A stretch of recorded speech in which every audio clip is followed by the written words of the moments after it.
প্রসবের একটা ব্যথা আছে, কোনোদিন সেই ব্যথা বুঝতে পারে নাই, এবার প্রথম বাচ্চা হবে।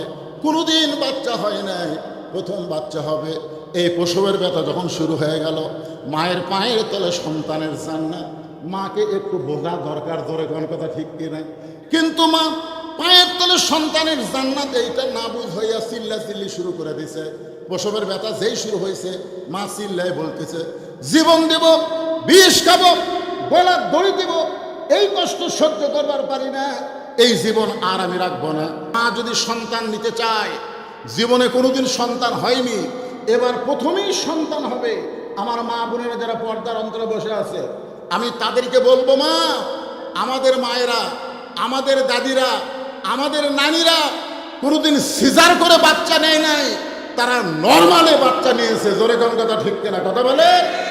এখন একটা কি সিস্টেম হলো, পৃথিবীর কোনো দেশে এত সিজার হয় না, এত সিজার হয় না যেই সিজার আমাদের বাংলাদেশে হয়।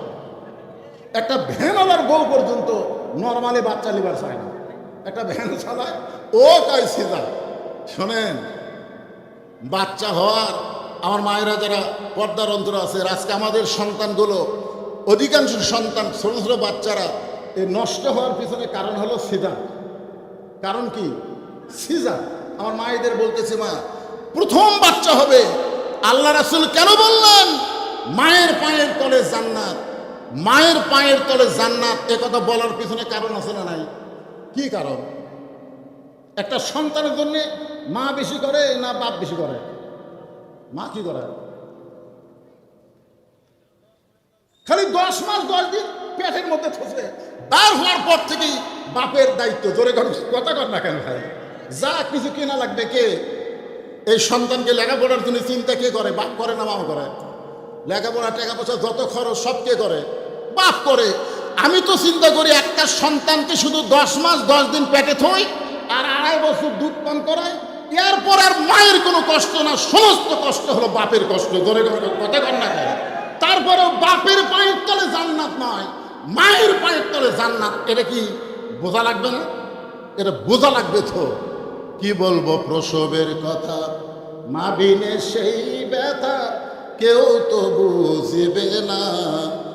মাজন থেকে সন্তানের দায়, অকালে মা মারা যায়, কেন সে মায়ের ভক্তি করো না? এমন দরদি ভাবে কেউ হবে না আমার মা গো। প্রসবের একটা ব্যথা আছে, কোনোদিন সেই ব্যথা বুঝতে পারে নাই, এবার প্রথম বাচ্চা হবে। কোনোদিন বাচ্চা হয় নাই, প্রথম বাচ্চা হবে। এই প্রসবের ব্যথা যখন শুরু হয়ে গেল, মায়ের পায়ের তলে সন্তানের জান্নাত। মাকে একটু বোঝা দরকার, ধরে কোন কথা ঠিক কি নাই? কিন্তু মা পায়ের তলে সন্তানের জান্নাত এইটা না বুঝ হইয়া চিল্লি শুরু করে দিছে। প্রসবের ব্যথা যেই শুরু হয়েছে, মা চিল্লায় বলতেছে, জীবন দেব, বিষ খাবো, গলা দড়ি দেব, এই কষ্ট সহ্য করবার পারি না, এই জীবন আর আমি রাখবো না। এমন সময় দাদি নানি দৌড়ে আসে। দাদি নানি দৌড়ে এসে বলে, তুই কি পাগলি হয়েছিস নাকি? তুই এরকম চিল্লি কেন করতেছিস? তুই একটু ধৈর্য ধর, ইন্নাল্লাহ মা'আস সাবিরিন। ধৈর্যশীলদের সঙ্গে কি আছে? জোরে কোন কি আছে? দাদি নানি ধাক্কায় ধাক্কায় ঘরের মধ্যে নিয়ে যায়, বিছনায় শোয়া দেয়া, ঠান্ডা পানির মধ্যে নরম কাপড় চুবড়ায়া মায়ের কপালের উপরে দেয়, আর বলে ধৈর্য ধর। আর ধাইমাকে বলে, আস্তে আস্তে বিসমিল্লাহ করে সন্তানকে টেনে টেনে বের করো। বাজান গো, সন্তান টেনে টেনে বের করতেছে, আর মা আর কলিজা টেনে ধরতেছে। মা কষ্ট চিৎকার দিবার চাই, দাদি নানি কপালে সুমারে বলতেছে, চিৎকার দিস না, রাস্তার ধারে বাড়ি, রাস্তা দিয়ে মানুষ যাওয়া আসা করতেছে, তোর চিৎকার শুনলে রাস্তার মানুষ বলবে, এই মেয়েটা কেমন রে? বাচ্চা হওয়ার সময় গোটা পাড়া চিৎকার করেছে, জানাইছে ধৈর্য ধর, ধৈর্য ধর, ধৈর্য ধর। এমন কথা কানে কানে কয়, কপালে চুমা খায়, আর ঠান্ডা পানি কপালের উপরে দিয়ে বলে ধৈর্য ধর। মা ধৈর্য ধারণ করেছে। এদিকে দাদি নানি ইশারা তাই মাকে বলে, টান দে, সন্তানকে টান দে। এক সময় সন্তান জোরে টান মারছে, সন্তান বের হয়ে গেল, কিন্তু মা কষ্টে বেহুশ হয়ে গেছে। মার আর হুঁশ নাই, মার কোনো হুঁশ নাই। চিন্তা করে দেখে কত কষ্ট করে মা 10 মাস 10 দিন পেটে রাখলো, সেই সন্তান দুনিয়াতে আসলো। আসার পরে সন্তান প্রথম যে কান্না, ওই প্রথম কান্না কিন্তু ম্যা ম্যা মা মা মা বলে কান্নাকারি করেছে সন্তানকে গোসল করানোর পরে। ওই সন্তানকে গোসল করায়া যখন মায়ের বুকের উপরে দেয়, মা কিন্তু সন্তানের দেহের পরশে মা হুঁশটা ফিরে পায়। মা হুঁশ ফিরে পাওয়ার সঙ্গে সঙ্গে সন্তানকে আলগা করে হাতে নিয়ে মুখের কাছে নিয়ে এসে চুমা খাবার চায়। মুখে চুমা খায়, বুকে চুমা খায়। দাদি নানি তিরস্কার করে বলে, এক লাঠি দিয়ে ফেলা দে, এ তোরে কষ্ট দিয়ে দুনিয়াতে আইছে, এই কষ্টের যন্ত্রণায় বিষ খাবার চাইলি, গলার দড়ি দিবার চাইলি, কত কিছু না তুই চিৎকার করে বললি, একে আদর না করে কে ফাইলা দে। তখন মা মুচকি মুচকি হাসের বলে, দাদি গো, ও নানি, কষ্টের পরে এমন শান্তি, এমন সুখ আমি কখনো বুঝতে পারি নাই। এই সন্তানকে বুকে নেওয়ার সঙ্গে সঙ্গে, এই সন্তান আমার বুকে আসার সাথে সাথে আমার প্রসব ব্যথার যত কষ্ট সব আমি ভুলে গিয়েছি। আজকে মতিয়ার রহমান নিজামীকে ফাঁসি দেওয়া হয়েছে, আজকে মুজাহিদকে ফাঁসি দেওয়া হয়েছে, আজকে কামরুজ্জামানকে ফাঁসি দেওয়া হয়েছে, আজকে আল্লাহর কোরআনের পাখিকে অন্যায়ভাবে জেলখানা থেকে বের করে বাদানগো হাসপাতালে হত্যা করা হয়েছে।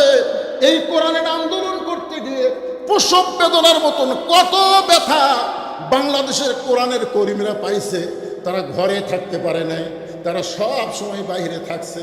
এত ব্যথার পরে, এত কষ্টের পরে মা সন্তানকে বুকে পাইলে যেমন সন্তানের ব্যথা ভুলে যায়, আমরা যখন বাংলার জমিনে আল্লাহর কোরআনের সমাজ পাবো, এই নূরে মদিনা মাদ্রাসার জন্যে আপনাদের কাছে কিছু চাওয়ার দরকার পড়বে না।